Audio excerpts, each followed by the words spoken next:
Today's episode is episode 203. Today I'm going to talk about objective experience.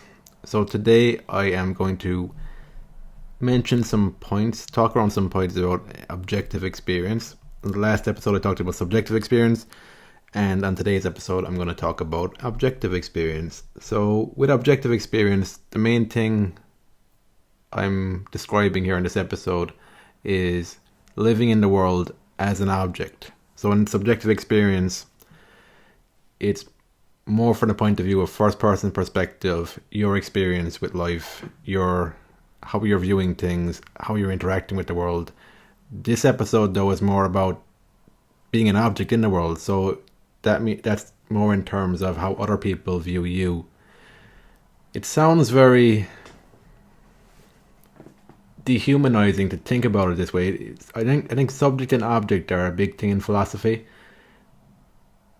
to describe the human experience, the duality of it, and it does sound quite dehumanizing when you use the word object for human beings. Like in the world today, you'll hear of objectification, which is a real thing, but the thing is, we're all viewing each other as objects, even if we don't overtly say it.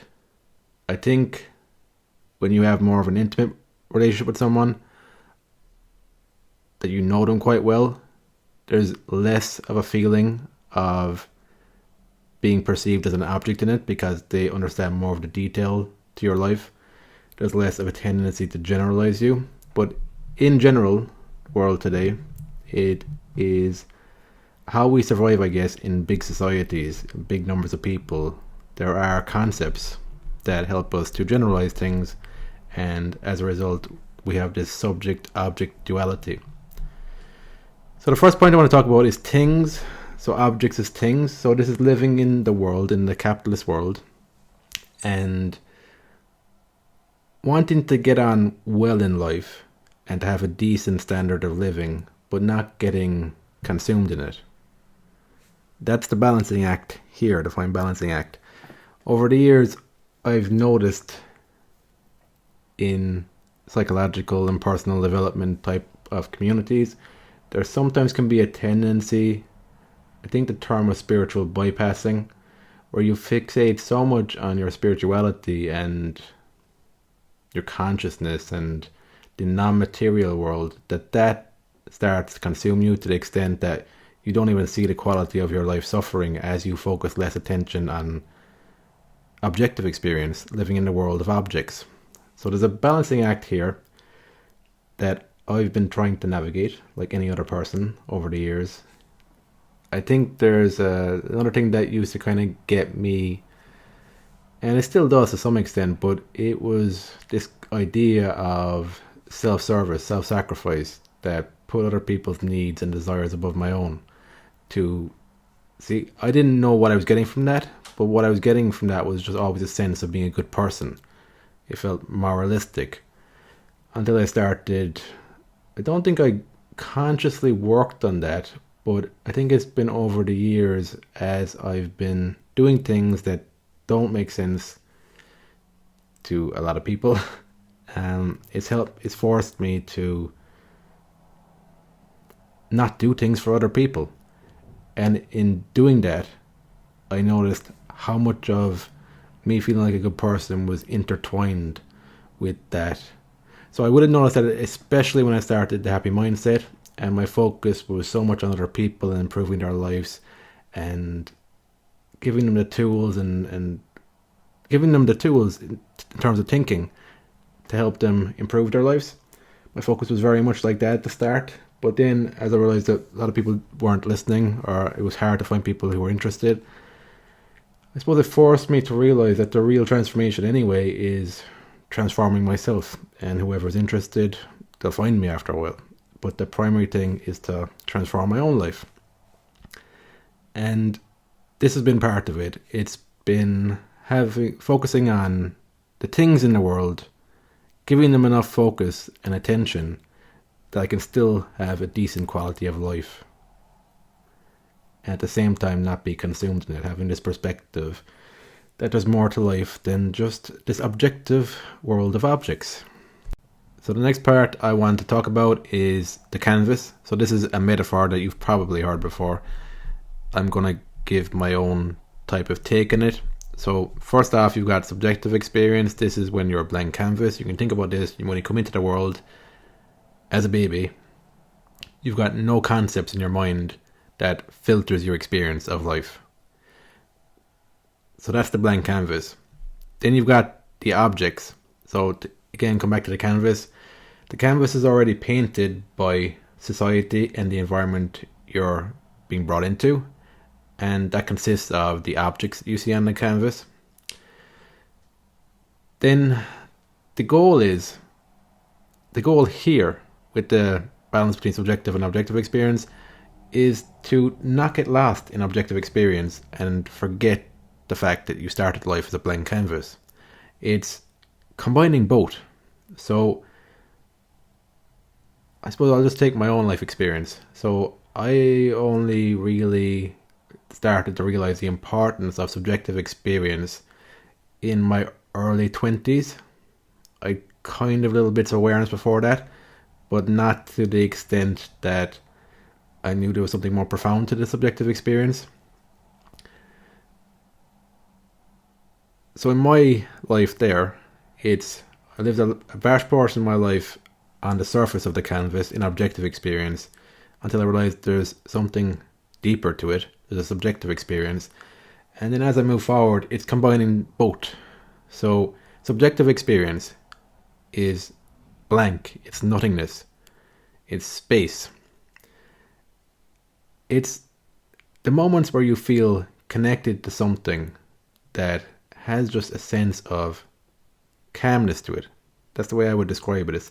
It's tapping into a feeling within you that doesn't feel covered over with concepts. It's when your mind feels open and receptive and you don't even know what you're receptive to. That's what I would describe as connecting to a more subjective experience. I think the power then is in using that receptivity to something new, to new thoughts, new ideas, and then creating something with that objectively in the world. So, for example, books are an objective manifestation of that. So your receptivity of the subjective and visible world is channeled through a book or through a podcast or through some medium that's objective. I feel that's combining the two needs to happen. Otherwise you've just got an invisible space that will feel good, but there's nothing occupying the space. I suppose there's probably merits to that. But I think it's more powerful when you've got objects that are created from the space because it gives people a place to go to. So for me, for example, because I've got objects in the form of a microphone and a computer, it gives me a space to go into a room, record this. I know that this is my time now to speak out my subjective thoughts and have conversations with other people who want to express their subjectivity in the objective format then of a podcast. That's what I think where the magic is when you combine the two of them together. And then even think about that in your day-to-day life and your relationships with other people. I found the quality of my relationships has improved as I've allowed space in the conversation. So in that scenario, it's space in the form of not assuming conversations have to always go a certain way, and assuming a little less about what I know about the person in front of me, what their interests are, who they are, what they want to speak about. That's been challenging because you are questioning your ingrained assumptions about someone or about the setting you're in, like what sort of conversations could come about in that setting. That's very relevant, especially in like a business world, business setting where there is a tendency to just feel dehumanized, I guess, because it's people are there in the service of making money, and in the business world, to make money oftentimes requires taking out the human emotion so you can look at facts more objectively then, which is very challenging. That's part of the dynamic here. If you're living in a capitalist world, the nature of business is to take out human emotion and focus on facts and logic, and that is how you make progress. So it's not even, I wouldn't even say that's right or wrong, it's just that is how it is. Whenever you bring in emotion to business decisions, or just even if you bring emotion into your learning style. So as a programmer, I have to learn new things quite a bit. And if I'm bringing my emotion to it in the form of feeling frustrated, I don't want to do it, that all gets in the way of learning, makes me less efficient and slows me down. And that, because I'm human, that is a reality I have to face, that sometimes it does get the better of me. But that's the canvas anyway. That's the points I wanted to make there. Then objective-oriented programming. Actually, this will tie into just what I was talking about there with programming. So there's many different paradigms in programming. Objective-oriented programming is one of them. It's based around designing a program that's based around objects in the program. So for us to have objective-oriented programming, there needs to be an ability to clearly define objects and to allow us enough detail to understand what an object is, and then to have abstractions and generalizations that help us to create instances of those objects. So objective rational thought is visible in programming. I think this is part of why I got into programming. I think my first love is of psychology and philosophy, just understanding the human experience, trying to understand the human experience. And because that's so subjective, sometimes it can be difficult to feel like you're making any progress, or like that you're just going around in circles all the time and there's no end to it. Like possibly like what life is, to be honest. But then with programming, that gives me a place where systemized logical human thinking takes place. So it helps me to explore the limits of that thinking over time also. Because that is something that I would question myself, that I don't know where I am on the spectrum in terms of feeling like there's a lot of things in this life that are unexplainable, that aren't logical. I don't know whether I am overestimating that or underestimating it. So I don't know how much of things are actually logical, that they do make sense if you look deep enough. So I think that's what programming helps me to explore a little more. Because when you're in the programming world, you have to come from the assumption that things are explainable. There's a reason behind why something isn't working, and there's reasons behind things, there's logic behind the whole thing. Because you're dealing with a human system. I guess, like the level I'm at as a programmer, I'm dealing more with using systems that have been created for me in a situation that's specific to me. So it's not like I'm creating new systems. I think those types of people would have a good idea. They'd have a better idea of where the edges are when it comes to how far human thinking can go into understanding life in the world and the human experience. So that's object-oriented programming. You're never going to see subject-oriented programming as a paradigm, because with subjects, it's too ambiguous. You could never build a human system, a systemized way of thinking with subjects, because it's just highly ambiguous. Where do you start?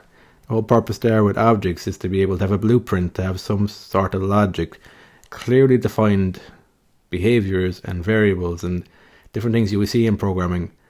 They can only exist if something's objective. And the other thing with objective experience is that there are things in the world that we can see and we can agree upon. So, for example, if you went to a bar tomorrow and a fight started in the bar, and there was other people in the bar who saw the same thing, you would all agree on the fact that a fight happened. So that's the objective thing, the objective fact. Where it gets into subjectivity is when it comes to things like, how do you think it happened? Why did it happen? Those type of things. That's where it starts becoming very ambiguous. Even though if you're talking to somebody who doesn't appreciate subjective experience, they think all that stuff's objective because they really put weight in their own experience and they think that other people should view things as they see them. And that's not how life works. Like witness testimonies to things, just different things in life. You'll see that people have varying different perceptions on an experience. But with that example there, everybody could agree upon that a fight happened there. If a punch was thrown or whatever.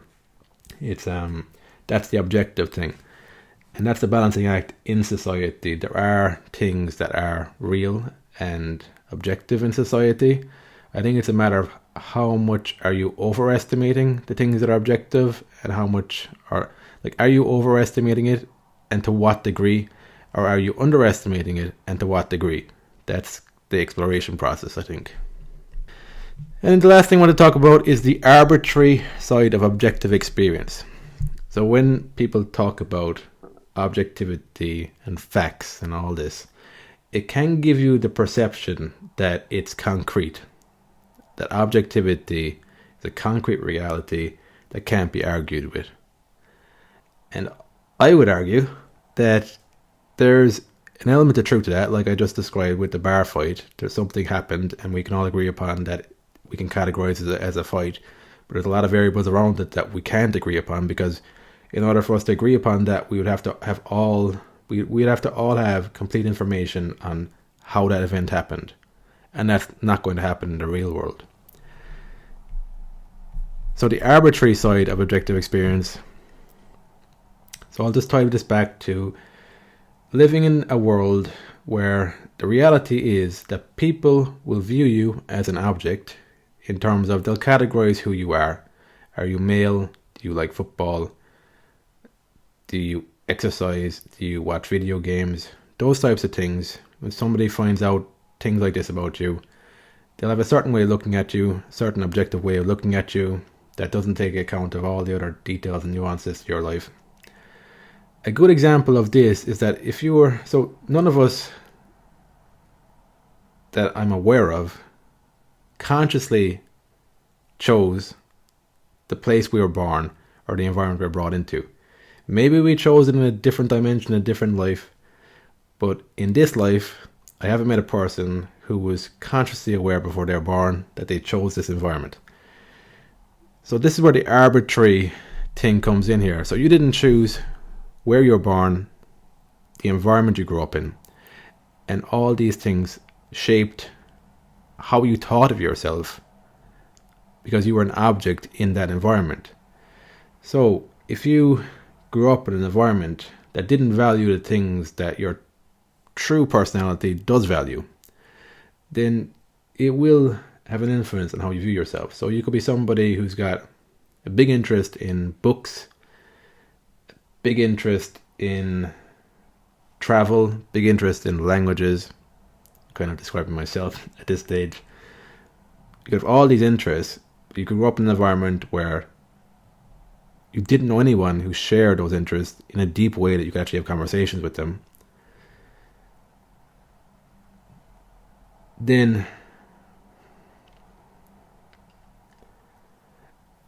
what can happen is when you're in social settings, then because the things you're truly interested in were never encouraged in you, they were never developed in you, and then the things you're not interested in, they don't come to mind so easy. Topics of conversation don't come to mind so easy because you really have to force it.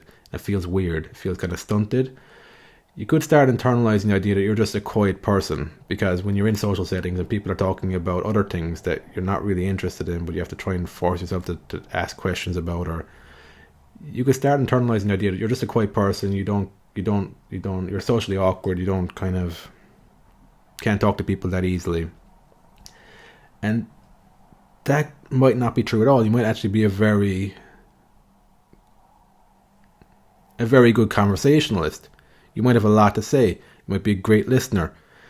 But because of the objective experience you're brought into, and it feels like a concrete reality at this stage because you spend so long in that environment, you haven't the contrast, you don't know how else it is to live, then like that arbitrary experience could become a life sentence until you like travel or meet other people or just really start doing things for yourself, really taking the time to get to know yourself, what are your true interests. And you could discover an entirely different person. You might discover that you're actually a very good conversationalist, you're very good at listening, and people find you very interesting. And in the other experience, you could have been the most boring person, you could have been really quiet. And if you'd never questioned it, you might have just thought that that's just the way you are. That's the whole thing. Because you just never had the opportunity to see the arbitrary side of objective experience. I think that can happen too when you're living in a small town your whole life. I think you can feel like a concrete reality, the way people live in that place. That this is a concrete reality and it's just a map for the rest of the world. And your fear can kind of hold you back from moving outside your town and seeing some of the rest of the world and meeting other people. And I suppose it's not that easy because what you're carrying around with you is deeply ingrained in you. Your assumptions about the world, your assumptions about other people, and it does affect how you come across to people. So if you grow up always thinking you were quiet and boring, then you will be possibly more timid around even new people because you've had so much experience of that. It's hard to break out of that. I think a recommendation I have for that is really focusing on doing the inner work, seeing a therapist, journaling, self-care. It's like self-care in the sense of actually having your own back. So I'm not talking about self-care in the sense of go on a holiday and kind of go on some retreat or whatever, which they're useful. But self-care in the sense of like committing to the idea that you actually want to like yourself, the type of person you are, and even though if you might feel right now that you don't like yourself and you don't know why, just committing to the idea that you want to like yourself, and I suppose you're willing to face the fears within you and just again the difficult kind of feelings and the different traumas you've gone through.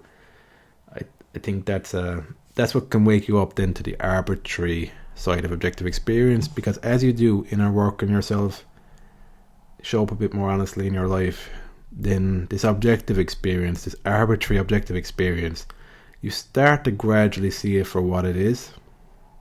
It's not as terrifying to you anymore. It's not as concrete anymore. And that's where you can actually help people. Like the more you actually see through some of the falsities in life and the things that were holding you back that weren't tangible, concrete realities, that's where you can really help people. And I think that at the start of this podcast, I mentioned that when I started off doing all this stuff, I was so focused on helping other people and trying to help them improve their life that I'd overlook the fact that I still really needed to help myself and like myself, because I couldn't help those people anyway, because I wasn't at a position. I could help them to an extent, I guess, but I could only help them to the extent of where I'm at. So I just realized that if I focus on myself and just up-leveling my own thinking and I suppose getting to know myself and facing my fears, the feeling fears that I have, that's the best path to helping other people, is through that path. And that's it. I think that's what I wanted to talk about today. It's the objective experience. Hope you got something from that. And that's it. So thanks again for listening, and I will speak to you on the next episode.